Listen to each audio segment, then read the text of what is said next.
여러분 반갑습니다. 정박사입니다. 오늘은 개인적인 일이 있어가지고 방송을 조금 늦게 촬영을 하게 되었습니다. 그래서 조금 좀 시황 자체를 좀 압축해서 최대한 빠르게 마무리를 해서 업로드를 하려고 합니다. 자, 그럼 바로 시황 들어가도록 할게요. 일단은 오늘 시장을 보면은 시장 초반에는 굉장히 좋은 흐름이 펼쳐져서 상당히 좀 기대를 하고 시장을 봤는데 장 중간에 급격한 기관과 외인의 매물 출회로 인해서 지수가 이제 급격한 조정을 좀 받았다라고 보여집니다. 최근에 이제 코스피를 보면은 삼성전자, 하이닉스를 필두로 한 외국인의 지속적인 매수로 수급의 주체가 확실히 있는데 반해서 코스닥의 경우에는 수급의 주체가 없이 지속적인 양매도의 개인 수급으로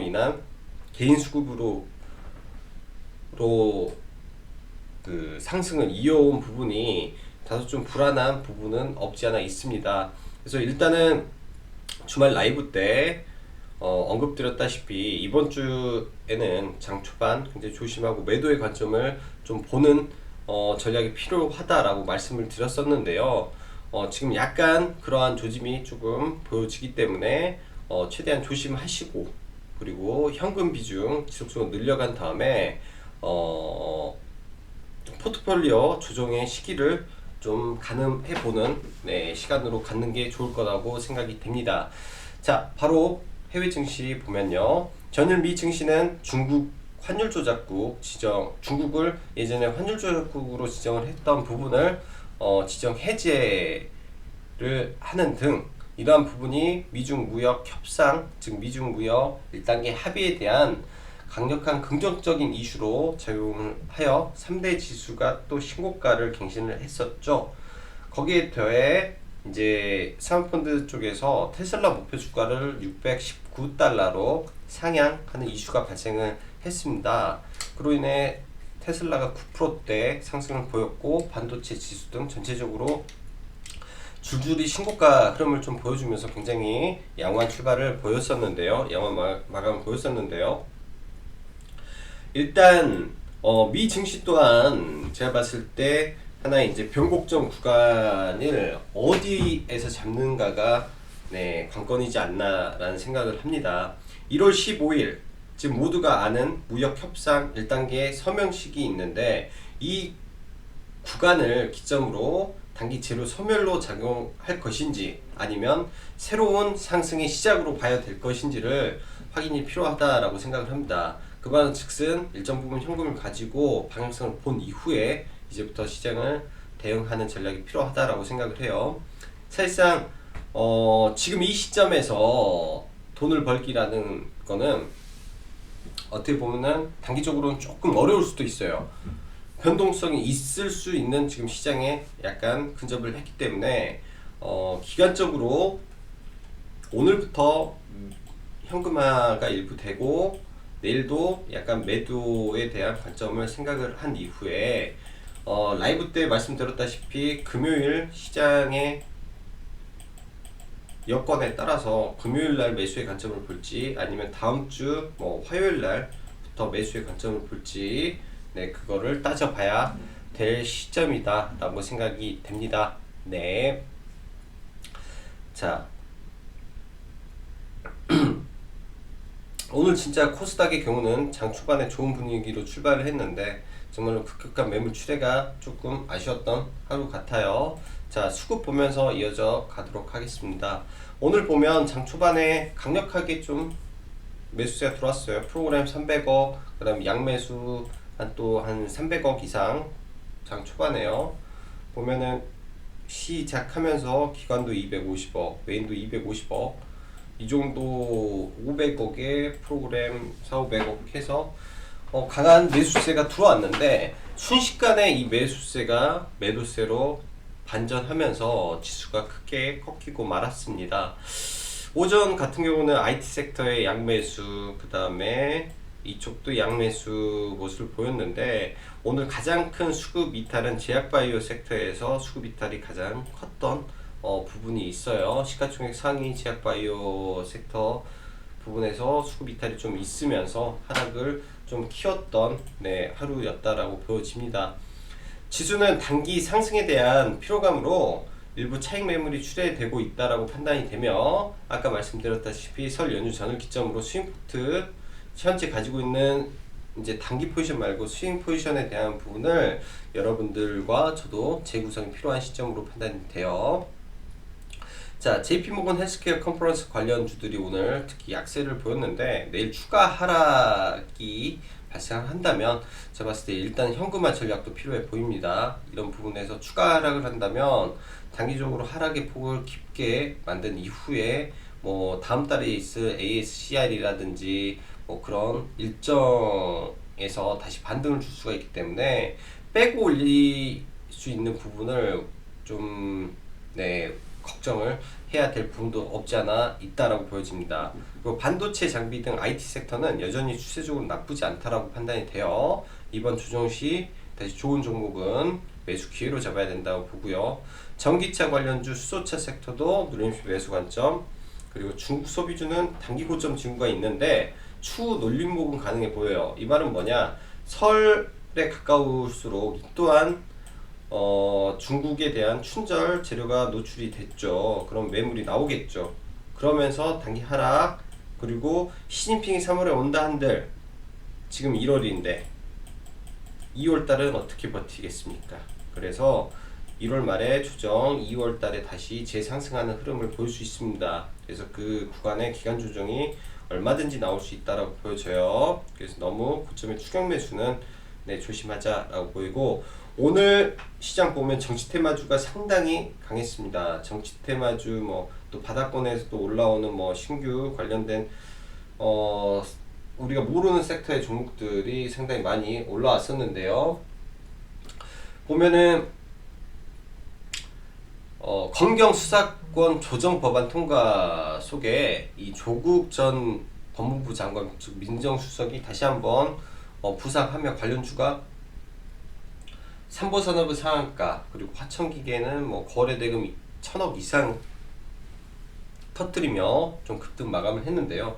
일단 거래대금이 크기 때문에 이쪽의 방향을 한번 체크를 한번 해봐야 될 것 같아요. 매매는 뭐 자중하는 가운데서. 그리고 이낙연 관련주 순환매가 돌고 있는데 서원 오늘 거래대금을 터뜨렸던 서원에서 시간에 대주주 지분매도 공시가 나오면서 약간 노이즈는 있을 걸로 보여집니다.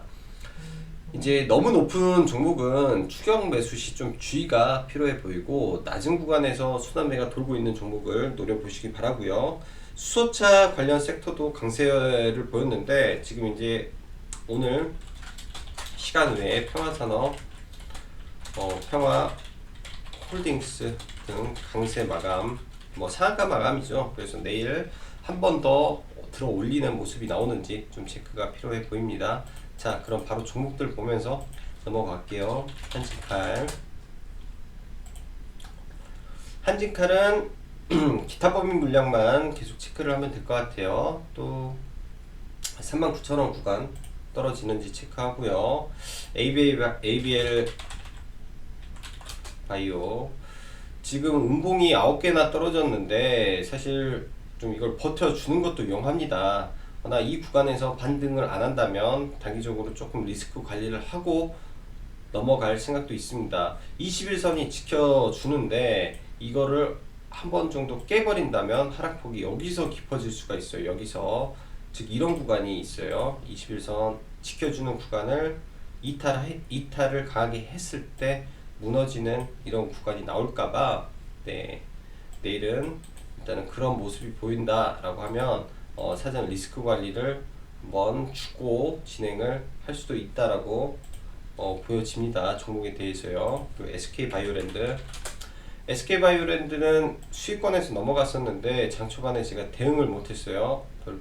이제 대응을 못해서 이거는 얕은 손절로 일단은 마감을 했고, 3분봉 흐름까지만 보려고 합니다. 어떻게 보면 7일선 구간에서 반등 노려보고요. 거기까지만 반등을 보고 큰 흐름이 안 보인다면 단기적으로는 조금 매매를 자중하고 나중에 보도록 할게요. 일단은 바닥권에서 굉장히 많이 올라와 있는 상태에서 눌림목 공략을 하는 거기 때문에 평소보다 비중을 줄여서 대응을 해야 되고 너무 높은 구간을 안 바라보는 게 맞다라고 보여집니다. 그리고 셀리버리도 매매는 하지 않고 일단은 관망으로만 볼게요. 자, 헬릭스미스 3800원 구간을 본다라고 했는데 전반적으로 제약바이오가 전부 다 약하기 때문에 일단 관망하는 과정 속에서 볼게요. 근데 오늘 뭐 현대바이오라든지 중간중간 종목들 튀어 올라오는 거, 신라젠 등이 튀어 올라오는 걸 본다면 헬릭스미스는 충분히 기대해 볼 가치가 있다라고 보여집니다. 그래서 이번에 조정을 보이고 그 조정에서 수급이 들어오는지만 체크를 한 다음에 매수 관점을 한번 잡아보도록 할게요. 헬릭스미스는 같은 제약바이오 안에서. 그리고 힘스 오늘 뭐 지수가 빠지니까 다 빠졌다라고 보여줘요. IT 뭐 할 거 없이 잘 나가는 종목 다 빠졌으니까. 그리고 테스는 반도체 대장이죠. 또 신고가 흐름의 양매수가 흐름이기 때문에 내일 이제 완전한 신고가를 만드는지 좀 보도록 하겠습니다. 내일장에 봉을 길게 뽑을 수도 있는 구간이기 때문에 내일은 한 번 정도 지켜보는 게 필요할 것 같아요. 테스 같은 경우는 LB세미콘도 단기적으로는 9,000원 이상까지 흐름이 나올 걸로 예상이 됩니다. 최소한 9,000원까지는 흐름 나올 것 같아요. 9,000원까지. 그래서 9,000원 이상 가면 일단은 여기서 단기 차익 실현 흐름을 보이면 좋을 것 같습니다. 어차피 방탄 이슈와 실적이 같이 동반돼서 나오고 지금은 개인들이 매도를 던질 가능성이 높기 때문에 올라오는 구간에서 적절히 대응을 한다면 수익 실현 가능성이 높은 종목이라고 보여져요. KMW 121선 저항을 좀 맞는 것 같네요. KMW 같은 경우는 오늘 58,000원 구간에서 매도 의견을 조금 드렸어요. 매도 의견을. 그래서 KMW는 일단은 다시 조정을 받으면 하단 부분에서 재공략을 해보는 게 좋을 것 같고, 전체적으로 지수가 지금 조정 구간이라 그러는 것 같습니다. PPI는 제가 이제 이때부터 스윙을 들어가기 시작을 해서 오늘 13,000원에 전량 매도를 했고요. 아주 소량이 체결이 안 됐어요. 여기서 13,000원 구간에서 매매를 마쳤습니다. 이 종목은 대충 이제 수익률로는 한 15% 정도 나온 것 같은데, 나중에 이 종목이 이 쌍바닥을 그리는 구간이 나올 걸로 보여져요. PPI 자체가 데이터 센터 용 5G 장비라고 부품이라고 보시면 될 것 같아서 추후에 굉장히 기대가 되는 종목입니다. 그래서 이 종목은 1,700원 구간 정도는 메리트가 있지 않겠나라고 보여져서 추후에 1,700원 구간 오면 재공략 해보시기 바라고요. 우리넷은 눌림시 매수 관점 보고요.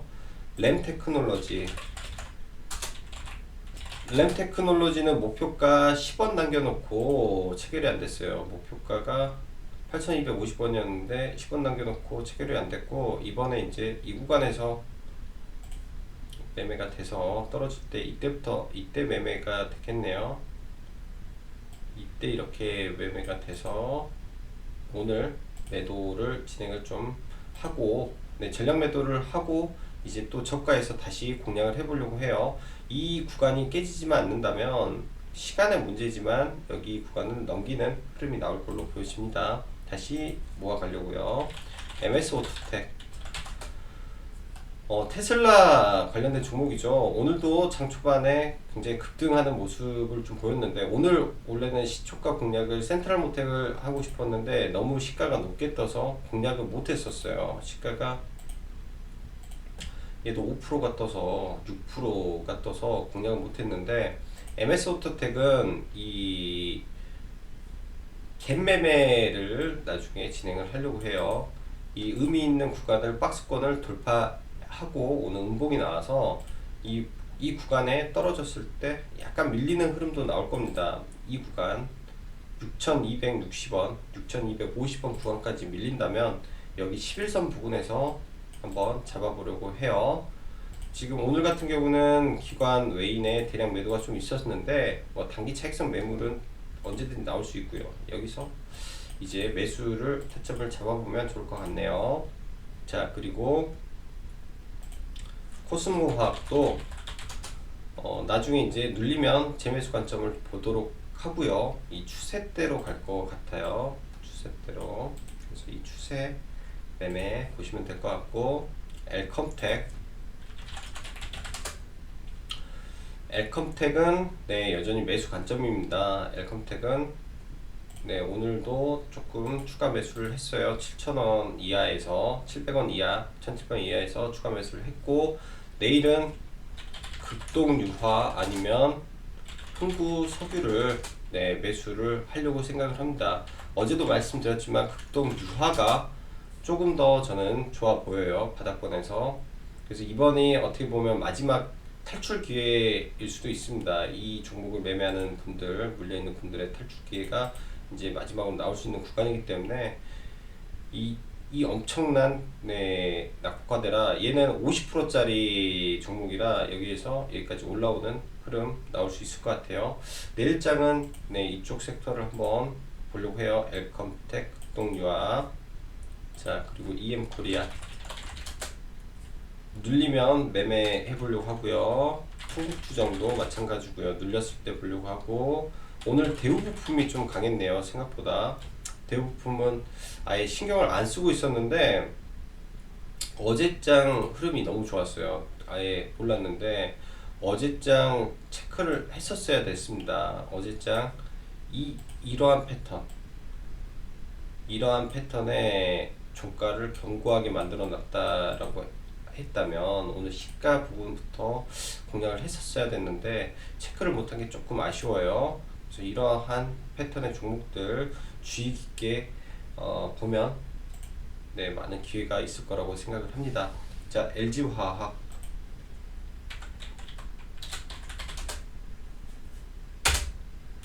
LG화학도 지금 눌려주면 매매가 돼야겠죠. 이 갭을 만들었던 이 구간을 눌려주면 매매를 한번 해야 된다라고 보여집니다. 여기서 이제 이 구간을 깊게 뽑을 수도 있어요. 이런 구간까지 32,000원까지 뽑는다면 서서히 눌림목에서 다시 매수를 해서 중기 포트 스윙으로 잡으면 될 것 같고, JYP도 마찬가지로 눌리면 네, 구간을 체크를 해보시기 바랍니다. 나머지 한국 화장품은 좀 고가니까 빼고요. 풍산 한번 보죠. 평소 거래량이 그렇게 많은 종목은 아니에요. 풍산은 시가총액 6천억짜리 종목인데 이 종목은 중기로 여러분들 한번 보시기 바랍니다. 중기적으로 이때 이제 방향성이 정해지고 추세 상승이 나오는데 닥터쿠퍼라는 게 있어요. 닥터쿠퍼죠. 닥터쿠퍼라고 해서 구리 이제 경기 회복은 구리의 상승, 즉 원자재의 상승을 의미한다라는 걸로 해가지고 그런 말이 있는데, 이게 전통적인 풍산은 구리 관련주입니다. 그래서 구리값이 상승을 보이고 만약에 미중 무역 1단계 서명이 완료된다면 전체적인 시설 투자라든지 시장이 확장 국면이 될 수 있다라는 기대감에 의해 원자재 가격이 상승할 수 있는 발판이 마련됐다라고 저는 보여집니다. 그리고 의미 있는 구간을 오늘 돌파가 나왔기 때문에 일단 돌파는 매매의 관점으로 보고 대응하는 게 좋아요. 그러면 눌리면 매수로 보시고 네, 풍산도 한번 관심 가져보시기 바랍니다. 참 늦은 시간에 방송을 찍어서 네, 업로드하기가 좀 죄송하지만 다음부터는 정시에 방송을 촬영해서 올리도록 하겠습니다. 자, 오늘은 특히 힘든 장 대응하시느라 고생 많으셨고 내일 하루도 좋은 일 가득하시기 바랍니다. 자, 그럼 여기까지 짱박사였습니다. 감사합니다.